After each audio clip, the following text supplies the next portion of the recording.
Robert! Robert! Oui, voilà, une seconde. Qu'y a-t-il?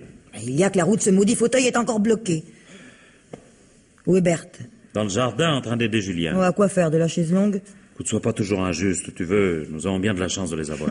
La chance, pour moi, ce serait d'avoir un fauteuil qui roulerait normalement. Ça, bien sûr, tu t'en fiches éperdument. Il y a plus de 15 jours que je t'ai remis le catalogue. C'est pas de ma faute. Je ne veux pas choisir sur le catalogue, je te l'ai déjà dit. Ben oui, mais seulement tu ne veux pas non plus aller à Paris. Alors attends que le démonstrateur veuille bien se déranger, puis cesse de récriminer tout le temps. Tu es assommante à la fin. Oh, tu as raison, pardonne-moi. Tu es si bon. Il y a si longtemps que je t'assomme, n'est-ce pas? Et pousse-moi jusqu'au salon.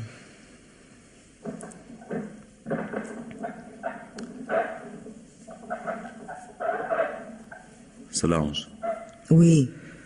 Nous commençons bien mal la journée. C'est idiot parce que j'avais besoin de te parler, justement. Eh bien, parle. Je viens d'engager à l'essai pour 1 mois une nouvelle secrétaire. Elle doit arriver après-demain. Bon, et alors? Je tenais simplement à te signaler que je l'ai trouvée par les petites annonces et que je l'ai engagée par téléphone. Je ne sais donc pas à quoi elle ressemble. Pour 1 mois, c'est pas bien grave. Tu pourras toujours la renvoyer si elle ne te plaît pas. Elle a une jolie voix, au moins. Et voilà. Voilà ce dont j'étais sûr et dont je voulais te parler précisément. Nous ne savons rien de cette femme, mais tu as déjà décidé que j'allais lui faire la cour et te tromper avec elle. Eh bien, je suis désolé, mais j'en ai assez de tes sarcasmes et de tes soupçons perpétuels. Depuis 2 ans que nous sommes installés dans cette maison, j'ai dû me séparer de 3 secrétaires dont le travail me satisfaisait entièrement.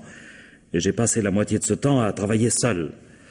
Eh bien, c'est fini. Mimi, jolie ou pas, jeune ou moins jeune. Si son travail me convient, il restera. Ou alors... Ou alors?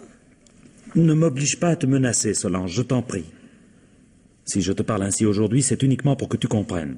Et pour que tu n'ailles pas chercher le mal partout, si possible. Oui, alors en somme, tu te défends par anticipation.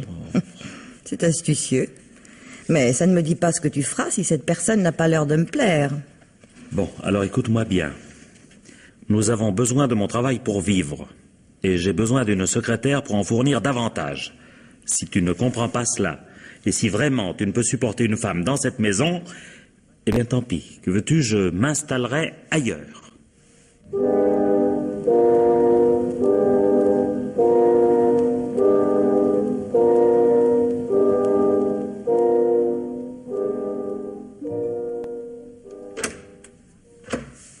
Voilà, vous êtes chez vous.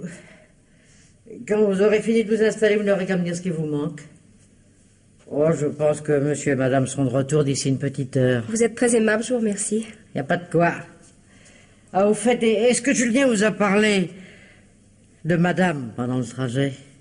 Votre mari m'a simplement dit que madame Maréchal était paralysée des jambes et qu'elle se déplaçait dans un fauteuil roulant. Depuis 3 ans, oui, des suites d'un accident de voiture. Et Dieu merci, c'est elle qui conduisait. Pourquoi Dieu merci? Oh, pas la peine que je vous explique. Quand vous la connaîtrez un peu, vous comprendrez. Seulement vaut tout de même mieux que vous soyez prévenus. Madame n'est pas bonne. Elle fera tout pour que vous ne restiez pas. Pourquoi? Quel âge avez-vous, mademoiselle? 32 ans. Ouais. Eh ben, pour rester, vous en faudrait 15 de mieux et une tête dans le genre de la mienne. Avec la vôtre, et je lui donne pas 15 jours, elle vous accusera de vouloir lui prendre son mari. Ah, ça s'est déjà produit? Depuis 2 ans qu'ils sont installés ici, monsieur a déjà eu 3 secrétaires. La plus coriace a tenu 6 mois. Mais est-ce que madame Maréchal avait des raisons d'être jalouse? Je crois pas, non. Oh, monsieur a rien d'un maniaque, et puis il a bien trop de travail. D'ailleurs, c'est bien simple, tenez. Sur les 3 que je vous parle, il y en a une qui était laide comme un pou, et qui louchait.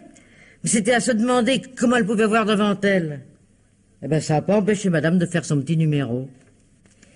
Eh bien, je vous remercie de m'avoir prévenu, madame. Bon, eh ben, je vous préviendrai quand monsieur sera rentré.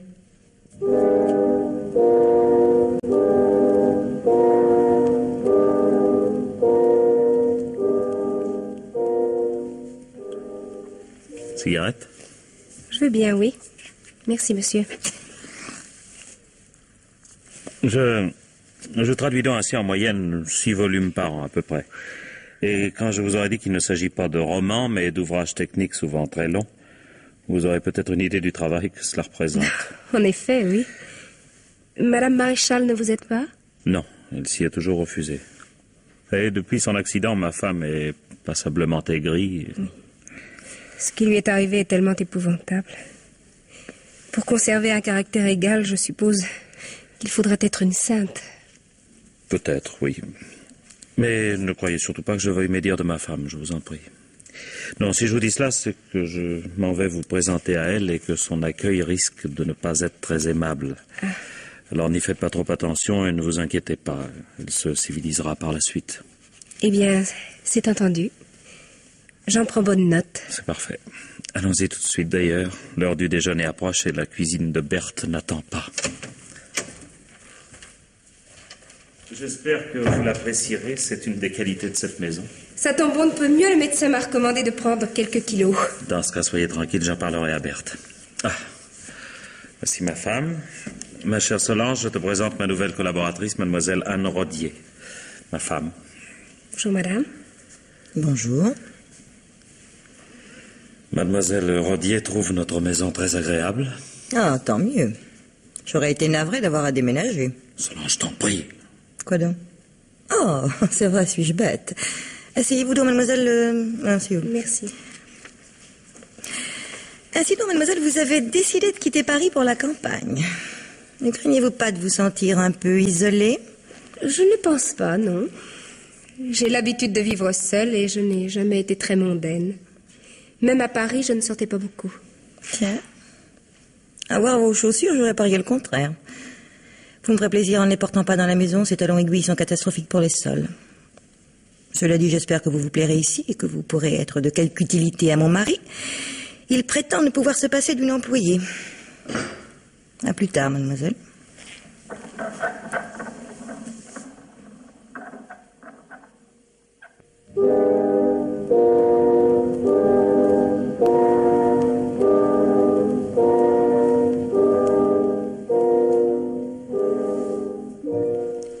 Ah, dans un sens, elle a pas tellement tort, la patronne, tu sais. Bah, une jolie femme comme ça, on se demande bien pourquoi elle est venue s'enterrer ici. Je pense doit me monter du vin, lui, de te poser des questions. Et puis, si on te demande pourquoi elle est ici, mademoiselle Anne, eh ben, tu diras que t'en sais rien. Bon, bah, te fâche pas, quoi. On peut bien causer un peu. Ouais. Et tu crois qu'elle va rester? Bon, ça m'étonnerait, déjà bien beau qu'elle est venue jusque-là. Ah ouais, ça faut dire qu'elle y va vraiment fort, la patronne, hein. Elle est encore plus mauvaise avec elle qu'avec les autres. Bah, parce que mademoiselle Anne est beaucoup mieux que les autres, pardi. Oh, bon. Oh, écoute, maintenant, va me chercher mon vin, fiche-moi la pute, t'es tout le temps fourré dans mes jambes. Bon, je m'en vais. Oh là là, c'est pas croyable ce qu'on peut se faire rabrouer dans cette maison, là. Oh, Berthe, où allez-vous, Berthe? Porter une tasse de thé à mademoiselle Rodier? C'est elle qui vous l'a demandé? Non, c'est moi qui lui ai proposé. Eh bien, vous avez eu tort. Vous oubliez qu'elle n'est qu'une employée. Remportez ce plateau. Et allez lui dire qu'elle vienne le prendre elle-même. Mais madame... Et ne discutez pas, voulez-vous? Et si ça vous amuse de servir de bonne à cette fille, faites en sorte que je ne le vois pas. Eh bien, allez, Berthe.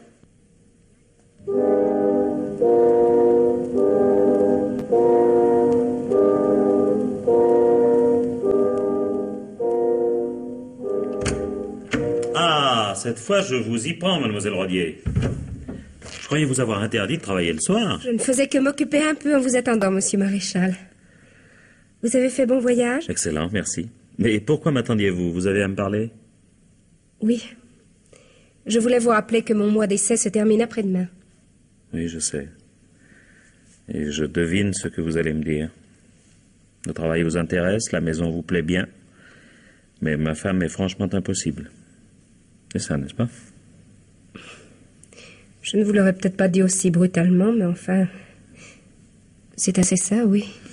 Mais j'ai souvent admiré votre patience et votre tact en face de ma femme. D'autant que je me suis toujours montré parfaitement lâche et n'ai jamais fait mine de vouloir prendre votre parti. Ça ne vous a pas surprise? Oh mon Dieu, Madame Maréchal est infirme Et elle en profite singulièrement. Oh, quelquefois, oui, un peu. Vous êtes indulgente. Mais passons. Si j'ai laissé faire ma femme et si je n'ai pas essayé de mettre un frein à son hostilité envers vous, c'était pour voir jusqu'où elle irait, et afin de me donner des armes. Des armes? Oui, enfin, disons des arguments, si vous préférez. Je sais que depuis un mois, elle n'a pas manqué une occasion de vous humilier. Je comprends parfaitement que vous n'ayez pas envie de rester. Mais néanmoins, et parce que cela va changer, je vous demande de patienter encore un peu. Ne serait-ce qu'une semaine ou deux. Je ne dis pas non, mais qu'espérez-vous? Vous ne pensez tout de même pas que votre femme va changer en si peu de temps? C'est plus qu'un espoir, c'est une certitude, mademoiselle Rodier. À partir de demain, l'ambiance de cette maison va changer, je vous le garantis.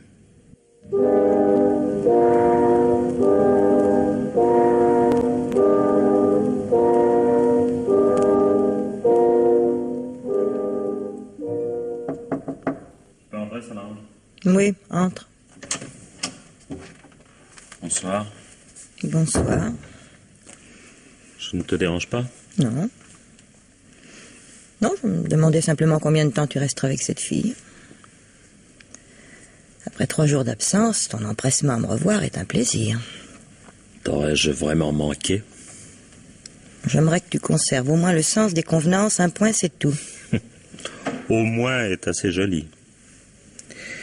À t'entendre, on croirait vraiment que mademoiselle Rodier est ma maîtresse. Tu as fait bon voyage? Oui, je te remercie. Et mon fauteuil? On m'a confié un modèle à l'essai. S'il ne te convient pas, le démonstrateur en amènera un autre. Cela dit, et puisque nous parlions de mademoiselle Rodier, continuons, veux-tu? Il est bien tard.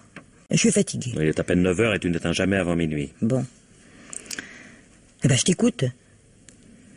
Son mois d'essai se terminant demain, mademoiselle Rodier vient de m'annoncer qu'elle ne pensait pas pouvoir demeurer. Et alors? Alors je lui ai demandé de rester encore une semaine ou deux. Et je lui ai promis que l'ambiance de cette maison allait changer. T'es-tu engagé aussi à lui porter son petit déjeuner au lit? J'ai simplement dit que l'ambiance de cette maison allait changer et elle va changer. Ton despotisme a vécu, Solange, j'en ai assez. Tu l'avais d'ailleurs déjà laissé entendre il y a 1 mois. Tu avais pris les devants, ça, c'est vrai. Tu n'as jamais eu bon caractère et ton esprit tyrannique ne date pas d'hier.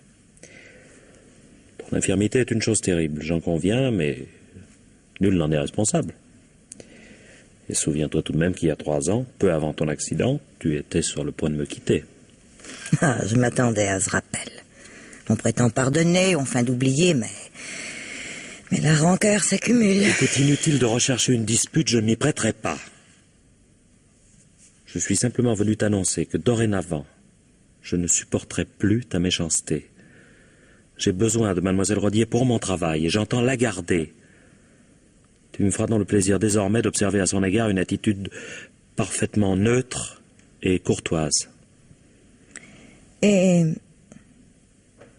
si je n'y parvenais pas? Ce serait alors très simple. Je trouverai un petit appartement dans Paris. Je m'y installerai pour travailler. Je t'enverrai de quoi vivre. Et je te ferai une petite visite de temps à autre. Voilà, maintenant je te laisse réfléchir. Bonsoir.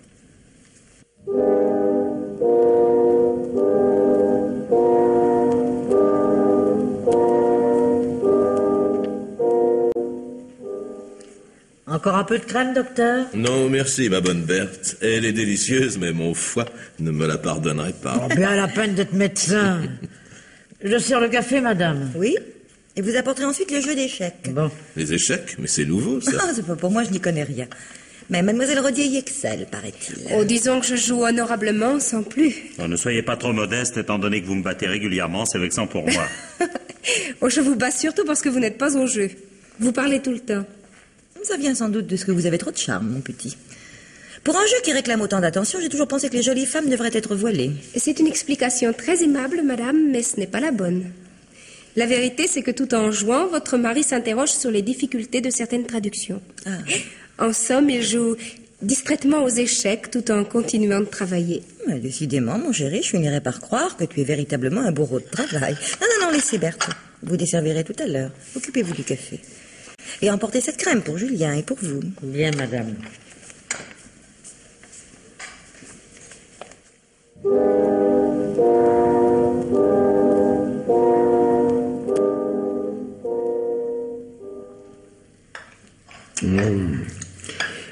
Il est fameux ton gratin, tu sais.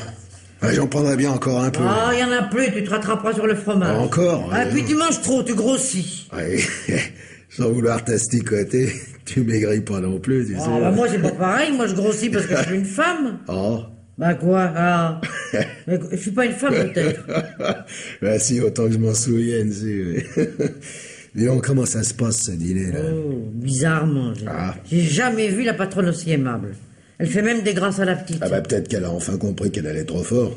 Ah, puis de toute façon, maintenant qu'elle a raté son coup... Comment ça qu'elle a raté son coup? Bah, elle a fait ce qu'elle a pu pour dégoûter la petite pendant son mois d'essai, quoi. Alors du moment qu'elle a pas réussi et que la petite reste quand même, c'est plus la peine. Oh, justement, ça lui ressemble pas du tout de l'abandonner comme ça. Hein. Elle mijoterait quelque chose que ça ne m'étonnerait pas autrement. Mais qu'est-ce que tu veux qu'elle mijote? Si le patron a décidé de plus laisser faire, et elle y peut pas grand-chose, finalement. Oh, ouais, mais n'empêche que ça m'inquiète de la voir tout d'un coup aimable et souriante. Oh.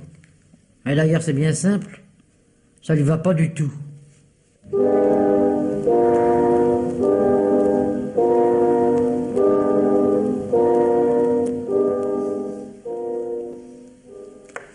J'adoube. Tu quoi? J'adoube. J'annonce que je touche une pièce pour essayer un arrangement. Si je ne préviens pas, la règle joue. Pièce touchée, pièce jouée. Oh, c'est décidément trop strict pour moi. Venez, docteur. Poussez-moi jusqu'au petit salon, voulez-vous? Et laissons-les jouer tranquillement. À tout à l'heure. Vous viendrez nous dire qui a gagné. Est-ce que vous avez lu le dernier livre de Simon, docteur? Hélas, c'est à peine si j'ai le temps de lire quelques revues médicales pour me tenir au courant. Il est bon? Excellent.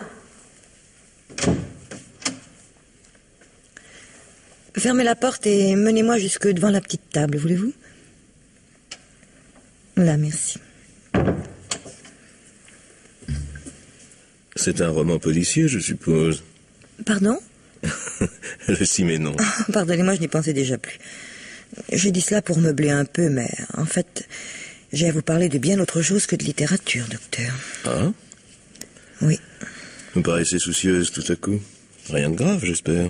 Je ne sais pas.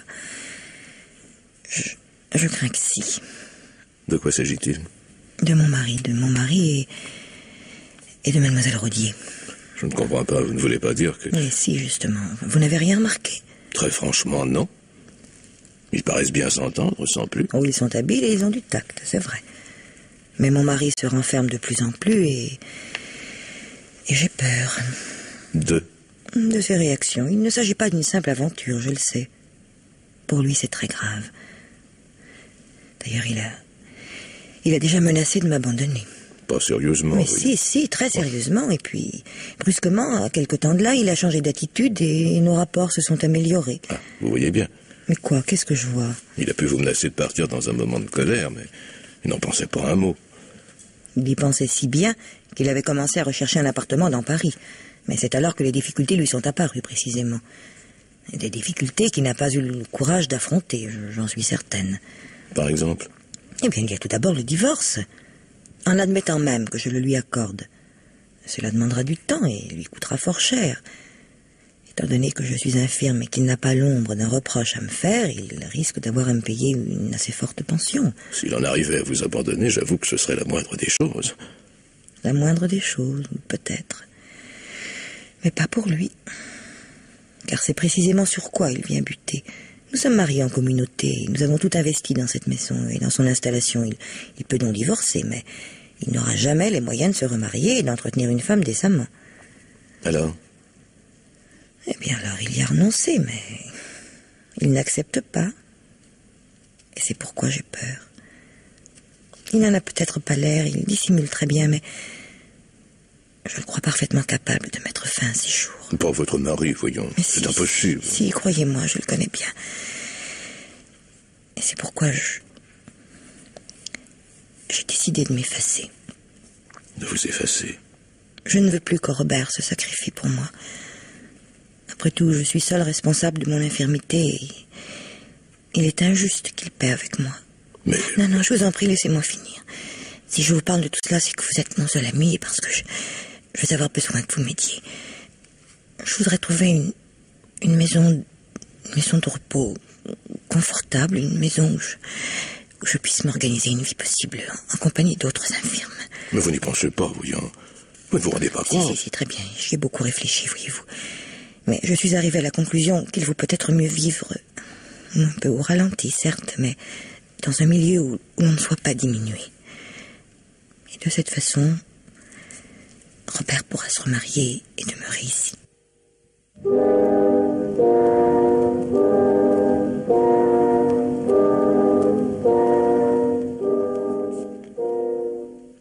Tu n'as plus besoin de rien? Non, je te remercie. Bon. Charmante soirée, n'est-ce pas? Oui. Tu n'as pas l'air très enthousiaste. Pourquoi le serais-je? Tu as passé la soirée à bavarder avec le docteur, j'ai joué aux échecs. C'est peut-être charmant, mais il n'y a pas de quoi s'enthousiasmer outre mesure. Moi qui croyais te faire plaisir. Oh, écoute, n'exagère pas, tu veux. Mademoiselle Rodier et moi, nous pouvons jouer aux échecs tous les soirs. Une fois que nous avions quelqu'un, il eût été plus logique de passer la soirée à 4. Seulement, oh, puis, quoi bon discuter, il est minuit passé, je te laisse. Non, pourquoi? S'il s'agit de cette soirée, mieux vaut en parler tout de suite. Mais il s'agit de ton attitude en général. Depuis que je t'ai demandé de mettre un frein à ton hostilité, tu exagères singulièrement dans l'autre sens. Mon chéri par-ci, ma chère amie par-là. Qu'est-ce que tu espères, au juste, hein? Qui veux-tu tromper? Mais je ne veux tromper personne. Oh. À moins que ce ne soit tout le monde. Ce qui signifie? Rien. Je fais du paradoxe pour m'amuser. C'est Ouais. tout. Je ne sais pas ce que tu mijotes, mais je t'aime mieux ainsi. Tant qu'à faire la guerre, je la préfère ouverte. La guerre. Lequel de nous deux a décidé d'abandonner l'autre? Toi ou moi? Non, je t'ai menacé de partir si tu ne me laissais pas travailler en paix, c'est tout. Oui, bien sûr.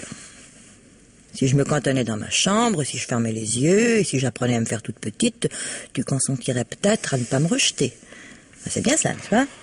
Oh, écoute, Solange, je suis pas en colère et j'ai pas l'intention de te blesser, mais très sérieusement, tu devrais voir un psychiatre. Ah bon, je vois. Tu as décidé de me faire enfermer, en somme. C'est pas si bête, après tout. Oh, écoute, Solange. Oui? Non, j'ai pas l'intention de t'abandonner, ni moins encore de te faire enfermer, mais franchement, c'est plus possible, quoi. Il faut, tu entends, il faut que tu mettes un frein à ton imagination maladive. Ah, mon imagination. Parce que tu n'es pas amoureux d'elle, peut-être. Non, je ne suis pas amoureux d'elle. M'en rassure-toi, tu es en train de tout faire pour que je le devienne. Ah, et maintenant, bonsoir. Mais non, attends. Viens là. Mais à quoi bon? Mais viens, je t'en prie. Oh, je suis jalouse, Robert, et souvent tyrannique, c'est vrai. Mais j'ai beaucoup réfléchi depuis quelque temps. Et j'ai décidé de changer, vraiment. Ah, et tu commences quand? Ne sois pas méchant. Je crois que nous pourrions repartir sur de nouvelles bases, toi et moi. Et je le souhaite sincèrement. Seulement, il faudrait que nous recommencions par une page blanche. Mademoiselle Rodier est charmante et je veux bien croire que tu n'es pas amoureux d'elle. Mais tu préférerais quand même que je commence par la renvoyer, hein? tu en engageras une autre. Et je te jure que je ne m'y opposerai pas. Seulement, avec elle, ce serait pas facile maintenant. Oui, je comprends. Mais c'est tout de même non. Tu refuses. Je refuse de céder à ton caprice nouvelle formule, oui. S'il n'y a rien entre vous, qu'est-ce que ça peut bien faire de changer de secrétaire? Écoute, n'insiste pas. Tu m'as déjà fait renvoyer inutilement 3 secrétaires, mais cette fois-ci, je ne marche plus. Au lieu de larmoyer, essaye plutôt de renoncer à ton idée fixe. C'est ton dernier mot. Ah, sur ce sujet, oui, certainement. Tant pis. Tant pis, mais je te préviens, Robert. Cette fille ne sera pas pour toi. Jamais. C'est plus que probable, mais que cela ne t'empêche pas de suivre mon conseil. Tu devrais te faire soigner, ma pauvre Solange.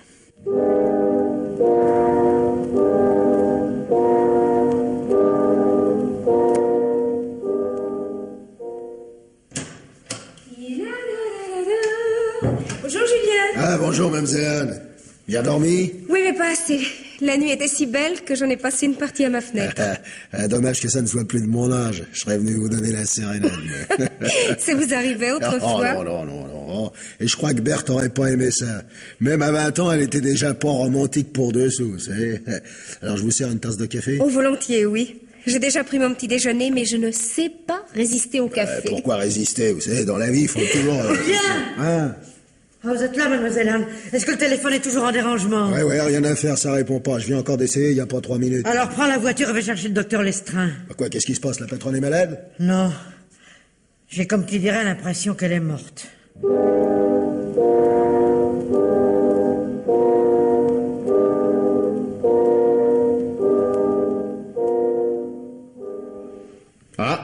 Je suis désolé, monsieur Maréchal, mais j'ai des ordres.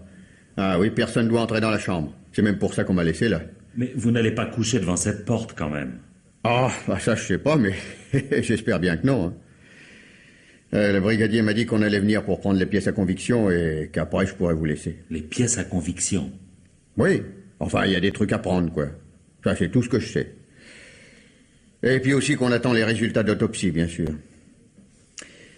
Docteur Lestrin dit que votre dame se portait comme un charme, hein, et que ça peut pas être une mort naturelle. Eh ben, même s'il a raison, ça ne veut pas dire qu'il s'agisse d'un crime. Des accidents, ça existe, et puis le suicide aussi. Oh, ouais, on se suicide pas sans écrire un mot, quand même. Ou alors, c'est rare. Ouais, autrement dit, votre conviction est faite. Ma conviction? Bah, moi, vous savez, je suis pas là pour avoir des convictions. Hein. Non, tout ce que je demande, c'est qu'on vienne me relever et que je puisse rentrer me coucher.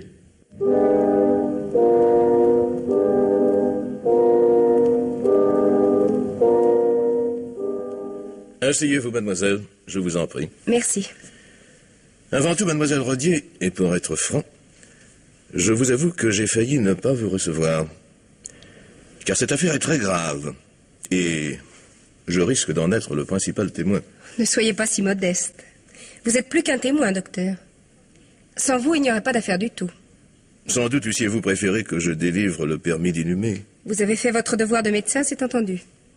Mais vous n'aviez pas le droit d'émettre des conclusions.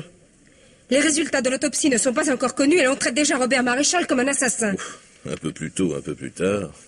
Ah ben c'est bien ça alors. Vous l'accusez ouvertement. Ainsi que vous venez de le remarquer vous-même, mademoiselle, j'ai fait mon devoir de médecin. Pour le reste, ce n'est pas moi qui mène l'enquête et je n'accuse personne. Cela dit, et puisque ma conviction semble vous intéresser, la voici. Je suis persuadé que Maréchal a tué sa femme. Et j'espère bien qu'il sera condamné pour cela. Mais enfin, mais c'est aberrant. Pourquoi? Pourquoi l'aurait-il tué? J'ignore si vous êtes aussi naïve que vous en avez l'air, mademoiselle. Mais il est assez piquant que ce soit vous qui me posiez cette question. Comment? Non, mais enfin, vous ne parlez pas sérieusement. Vous ne pensez tout de même pas que... Que l'on puisse tuer pour vous? Mais c'est vous qui êtes trop modeste à présent. Docteur, faites attention et réfléchissez à ce que vous dites. Il y a 6 semaines à peine, je ne connaissais même pas Monsieur Maréchal. Non, je ne pense pas qu'il faille si longtemps pour apprécier vos qualités, mademoiselle. Cela dit, rassurez-vous, je ne crois pas non plus que vous ayez été sa complice. Et je veux bien admettre que vous ignorez tout. À condition que vous n'insistiez pas trop, toutefois. Que je n'insiste pas? Je vous le répète, je suis un témoin capital. En essayant de m'influencer, pour ne pas dire de me circonvenir, vous risqueriez de vous mettre dans une fâcheuse situation. Oui, je vois. En somme, vous me demandez de rester bien tranquille pendant que vous accablerez Monsieur Maréchal. Je ne fais que vous donner un conseil, mademoiselle. Et je vous affirme qu'il est excellent. Si vous êtes en dehors de ce crime, ne vous en mêlez pas. Vous n'avez pas le droit de parler d'un crime. Vous avez raison, même un petit entorse n'est pas bien grave. D'ici 24 ou 48 heures, tout le monde aura le droit d'en parler.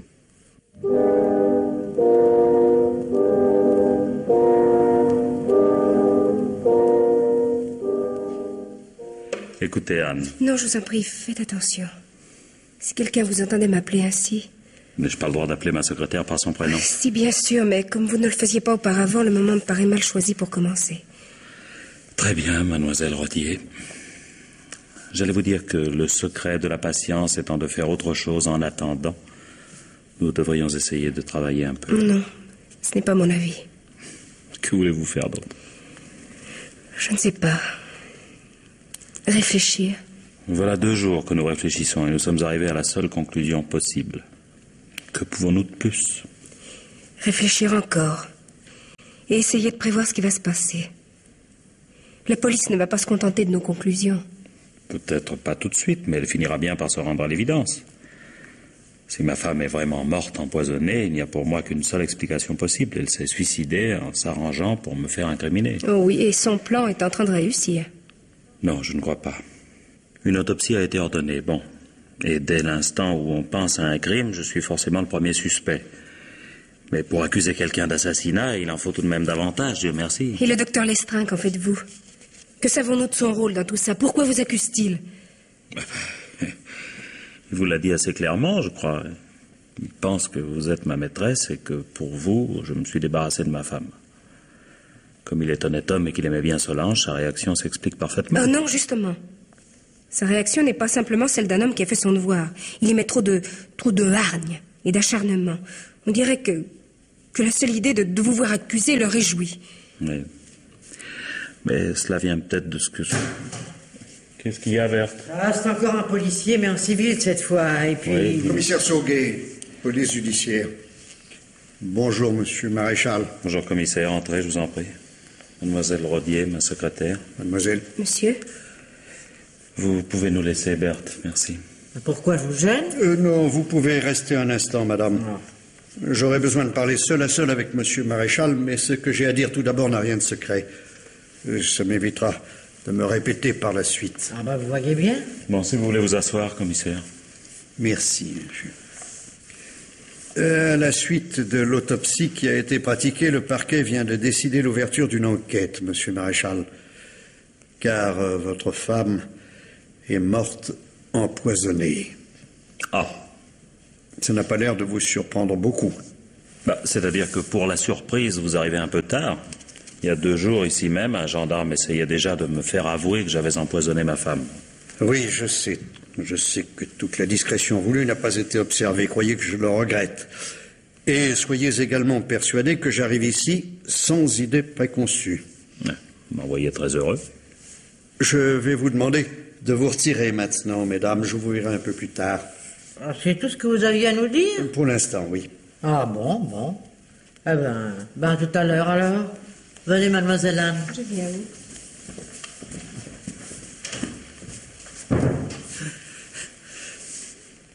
Votre domestique n'a pas l'air d'aimer qu'on puisse vous soupçonner, monsieur Maréchal. Je n'apprécie pas tellement non plus, vous savez. J'ai beau savoir que je n'ai pas tué ma femme, l'idée d'être pris pour un assassin est plutôt désagréable. Est-ce que vous avez peur? Peur? Oui, d'être finalement accusé, puis condamné. Permettez-moi d'espérer que nous n'en sommes pas là. Dès lors que ma femme est morte empoisonnée, je comprends que vous ayez des soupçons. Je trouve même assez normal qu'ils commencent par se porter sur moi. Mais de là à réunir les preuves nécessaires à une accusation... Les preuves matérielles ne sont pas toujours indispensables, vous savez. Pour la justice, de fortes présomptions peuvent en tenir lieu.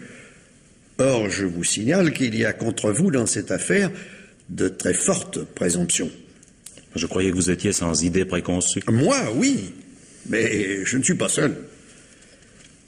Qui aurait pu vouloir tuer votre femme, selon vous?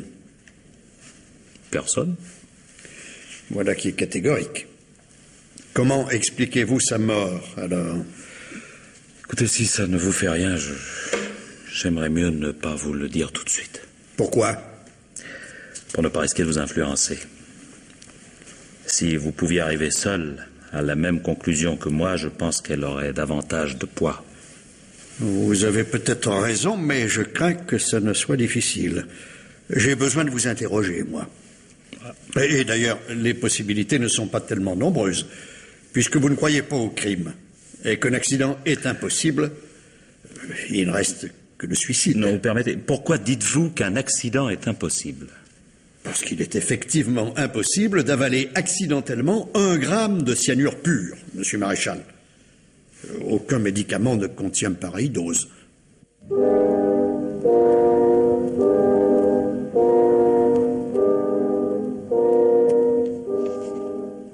Vous devriez avoir honte. Venir embêter le monde pareillement et soupçonner un homme comme monsieur, mais il faut vraiment avoir du vice. Non, Berthe, du calme. Je sais bien que vous avez envie de m'aider, mais ce n'est pas en insultant monsieur le commissaire que vous y arriverez. J'insulte personne, je dis ce que je pense. C'est votre droit, et je ne vous le reproche pas, madame Sancerre. Seulement maintenant, je voudrais bien que vous répondiez à ma question. Oui ou non, saviez-vous que dans la vitrine du petit salon, il y avait une boîte contenant une capsule de cyanure? Non, monsieur m'a seulement dit que c'était des souvenirs de guerre et qu'il fallait pas y toucher. Bon, bien. Est-ce que, à votre avis, Madame Maréchal aurait pu attraper cette petite boîte de son fauteuil? Bah, faut croire puisqu'elle l'a fait. Non, c'est pas ce que je vous demande. Ce n'est pas ce que je vous demande. Je vous demande si cette boîte n'était pas placée trop haut pour quelqu'un qui ne pouvait pas se tenir debout. Oh, sûrement pas, non. Dans la bibliothèque, elle prenait souvent des livres placés bien plus haut que ça. Ah, voilà qui est mieux. Bon, eh ben, je vous remercie, ce sera tout pour l'instant. Moi, j'aimerais mieux que ça soit tout pour de bon, hein. Faut que je m'occupe de ma cuisine, moi. Ne vous inquiétez pas. Si j'ai encore besoin de vous, c'est moi qui viendrai vous voir. Oh, vous croyez pas obligé, surtout. C'est une vraie mère poule, votre Berthe. On a vraiment l'impression qu'elle se ferait hacher pour vous. Oui, autrement dit, vous la soupçonnez de mentir. Ah non, je ne dis pas ça. Mais sa partialité est flagrante. Et il est bien évident que devant un tribunal, par exemple, ça pourrait vous faire plus de tort que de bien. Ah, bon, parce que vous en êtes déjà à mon procès. Je vais vous le dire, où j'en suis. Oui, mais finissons-en tout d'abord avec cette histoire de cyanure. Ouais. Pourquoi teniez-vous tellement à conserver ce poison? Je tenais pas spécialement, moi c'était un souvenir, je vous l'ai dit. Tout comme mon pistolet, mes fausses cartes d'identité, et puis le morceau de parachute qui est dans cette vitrine. Oui, c'est peut-être un peu péril de conserver tout ça, je vous l'accorde, mais quand on a vécu les événements auxquels ils se rattachent, ces objets prennent tout de même une certaine valeur. Oui, je sais, on m'a aussi jeté d'un avion un jour au-dessus de la France occupée. Bon. Seulement, ce qui m'étonne, voyez-vous, c'est que vous n'ayez pas songé à vous débarrasser de ce poison après l'accident de votre femme. Se retrouvant infirme, oui. Elle a dû forcément passer par des états dépressifs. Et l'existence de cette capsule pouvait représenter pour elle une dangereuse tentation. Ouais. Oui, c'est possible. Mais ça, je n'y avais vraiment pas pensé. Puis d'ailleurs, ça va sans doute vous sembler paradoxal, surtout aujourd'hui, mais je ne crois pas que ma femme m'ait jamais songé à se suicider. À cause de son infirmité, je veux dire. Oui, je comprends. Vous voulez dire que si elle l'a fait, c'est uniquement et tout exprès pour vous perdre. Je pense qu'elle en était capable et que c'est ce qu'elle a fait. Oui. Oui. Ça représenterait une somme de haine extraordinaire. Et pourtant, je suis tenté de vous croire, monsieur Maréchal. Malheureusement, j'ai bien peur qu'en se tuant, elle ne vous ait contré d'avance. Comment ça? Réfléchissez avec moi, voulez-vous? Avec les éléments matériels dont nous disposons, et il y a maintenant fort peu de chances pour que nous en trouvions d'autres, 2 thèses sont également possibles. Votre femme a pu se suicider, mais vous avez tout aussi bien pu la tuer. Nous sommes d'accord? Si vous voulez, oui. Bon. C'est donc votre parole contre la sienne. Malheureusement, elle est morte. Et elle est morte empoisonnée. D'autre part, elle s'est assurée très habilement le concours involontaire du docteur Lestrin. Un adversaire d'autant plus dangereux qu'il est sincère et honnête. Sincère et honnête, oui, ça je ne dis pas, mais convenez qu'il y met une certaine complaisance. Mettez-vous à sa place. Il est persuadé que vous avez empoisonné votre femme pour filer le parfait amour avec mademoiselle Rodier. Avouez qu'il y a de quoi s'indigner, tout de même. Admettons. Il est sincère, honnête, et il me croit coupable. Mais rien que dans cette maison, monsieur le commissaire, vous trouverez 3 personnes également sincères et honnêtes qui me tiennent pour innocent. Alors, nous nous retrouvons à peu près à égalité. Bon. Avec cette différence que c'est votre femme qui attaque et qui vous oblige à vous défendre. Oui. Et parce qu'elle est morte, elle n'a pas pu mentir. Mais bien sûr que si, elle a pu mentir. Malheureusement, vous ne pourrez plus jamais le lui faire avouer. Et c'est là toute sa force.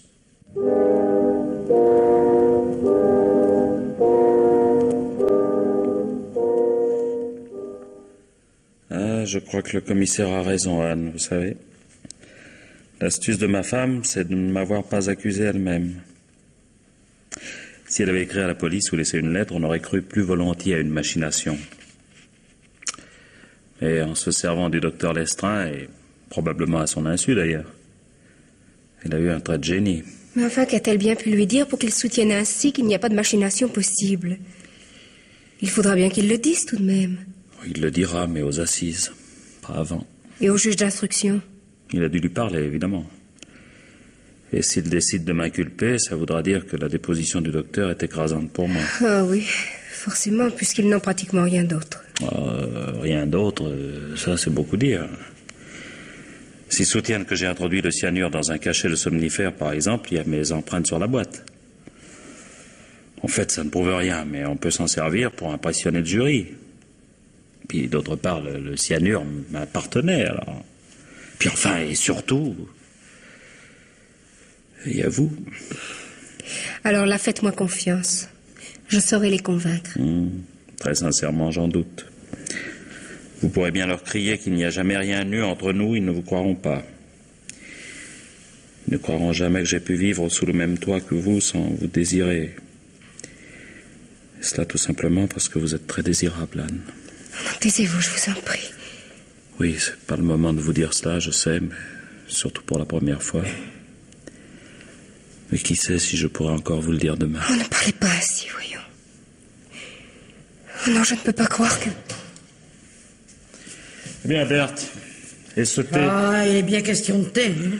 Là, le commissaire qui arrive avec 2 gendarmes. Aïe, aïe, aïe, aïe, c'est mauvais signe, ça. Qu'est-ce que je fais? Vous le faites entrer, puis vous mettez une tasse de plus. Le commissaire Sauguet est un homme civilisé. Oh, civilisé. Il nous enverrait bien poliment à l'échafaud, oui? Vous pensez vraiment qu'il vient vous arrêter? Avec 2 gendarmes, si, j'en ai peur. On a beau s'y attendre plus ou moins, j'avoue que jusqu'à présent, je n'y croyais guère. Promettez-moi que vous ne partirez pas, Anne. Que vous resterez là. Je vous le promets. Il y a pas mal de travail que vous pourrez faire sans moi. Puis, de toute façon, même s'il n'y avait rien à faire, je serais heureux de vous savoir là. N'allez pas trop vite quand même. Vous n'êtes pas encore en prison. Non, mais il y a de grandes chances pour que j'y couche ce soir. Par ici, monsieur le commissaire, par ici. Vous arrivez juste à point pour le thé. Très aimable à vous, mais j'ai bien peur de ne pouvoir accepter. Bonjour, mademoiselle. Bonjour, monsieur le commissaire. Pourquoi n'accepteriez-vous pas une tasse de thé? Parce que vous êtes venu m'arrêter? Ne plaisantez pas. C'est exactement pourquoi je suis là. Mais je ne plaisantais pas. Vous m'accorderez bien quelques instants tout de même? Oui, bien sûr. Le juge ne nous attend qu'à 5h30. Profitons-en. 3 tasses, Berthe. Il a dit qu'il n'en voulait pas. Écoutez, soyez gentil, discutez pas, puis servez-nous. Asseyez-vous, commissaire, je vous en prie. Il m'est arrivé déjà d'exécuter des ordres à contre-cœur, mais jamais à ce point-là. Ce juge est têtu comme une mule. Il a décidé de vous inculper avant même de vous avoir entendu. Enfin, sur quoi va-t-il appuyer son accusation?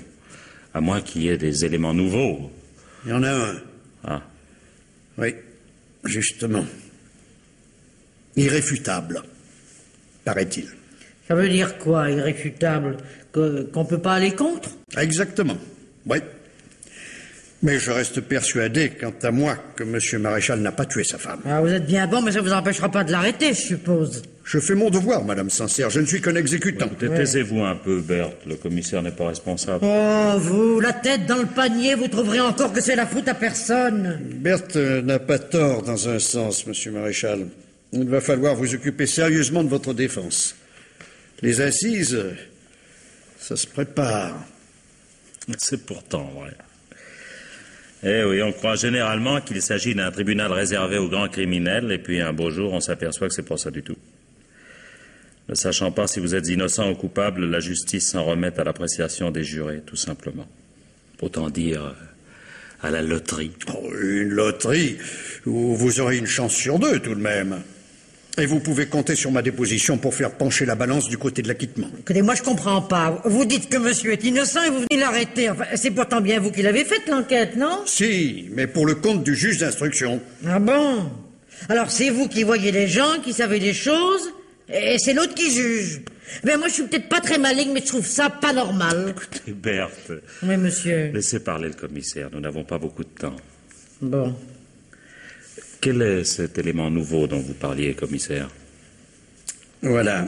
Et il se rapporte au somnifère que vous aurez demandé votre femme. Oui. Le docteur Lestrin a fait hier à ce propos une remarque assez pertinente, je dois dire. À savoir que l'on ne prend pas un somnifère avant de se suicider au cyanure. Oui, ça, la remarque est valable, vous avez raison. Enfin, sauf si nous admettons que ma femme était acharnée à me perdre, car elle a très bien pu penser à cela. C'est aussi ce que j'ai dit. Mais le juge a voulu en avoir le cœur net et il a fait procéder à de nouvelles analyses. À la suite de quoi, le médecin légiste a été formel. Pour lui, indiscutablement, le cyanure a été introduit dans un des cachets de somnifères. Enfin, comment peut-il être aussi affirmatif? Enfin, que le poison ait été dans le sachet ou absorbé à part. Ce ne sont tout de même pas les analyses qui vont le lui dire. Mais non, bien sûr. Mais ce que vous ignorez peut-être, c'est que les somnifères que prenait votre femme n'étaient pas des somnifères courants. Oui, je le sais parfaitement puisque je prends les mêmes. Ce sont des cachets que le pharmacien nous prépare sur ordonnance du docteur Lestrin. Bon, alors... Le docteur Lestrin en a donné la composition au médecin légiste. Oui. Or, à l'analyse, le légiste a bien retrouvé trace de la capsule panifiée de l'un de ces cachets, Oui. mais pas la moindre trace des composants qu'elle aurait dû contenir. Autrement dit, et indiscutablement, on a remplacé le contenu de ce cachet par le cyanure. C'est peut-être indiscutable, mais je vous fais la même observation tout à l'heure. Ayant pensé à ce détail et voulant avant tout me faire incriminer, ma femme a très bien pu procéder elle-même à cette opération. Ça n'est pas impossible, évidemment. Mais le juge refuse de croire à un tel raffinement. Oh, bah oui, mais... Il pense que votre femme, même si elle avait songé à ces détails, se serait contentée d'avaler un somnifère en plus du poison. Et il ne la voit pas du tout en train d'ouvrir un cachet pour le vider de son contenu. Eh ben, il a tort, votre juge, parce que c'est pourtant bien ce qu'elle a fait. Quoi? Avec une lame de rasoir, parfaitement. Bah, je l'ai vu comme je vous vois. Non, Berthe, qu'est-ce que c'est que cette Mais histoire? un instant, attendez. Attendez. Madame Sancerre, Oui. réfléchissez bien. Et faites attention à ce que vous allez dire. C'est très important. Pardi, je le sais bien que c'est important. Bon. Alors, commençons par le commencement. Dites-nous, comment vous avez pu voir?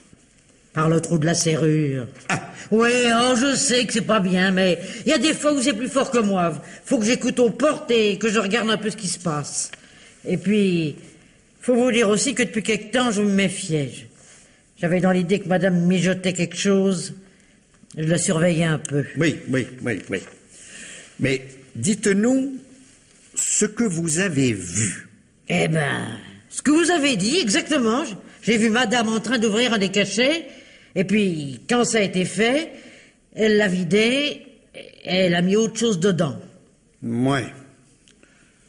Berthe, Monsieur, je sais bien que vous le faites pour tenter de m'aider, mais vous mentez très mal. mais je m'en passe, c'est la vérité vraie. Pourquoi ne l'avez-vous pas dit plus tôt, alors?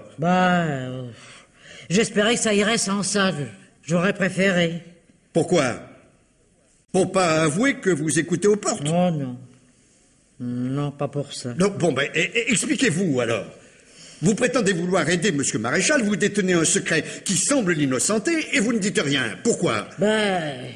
Tant qu'il n'était pas question d'arrêter vraiment monsieur, je trouvais ça plus simple.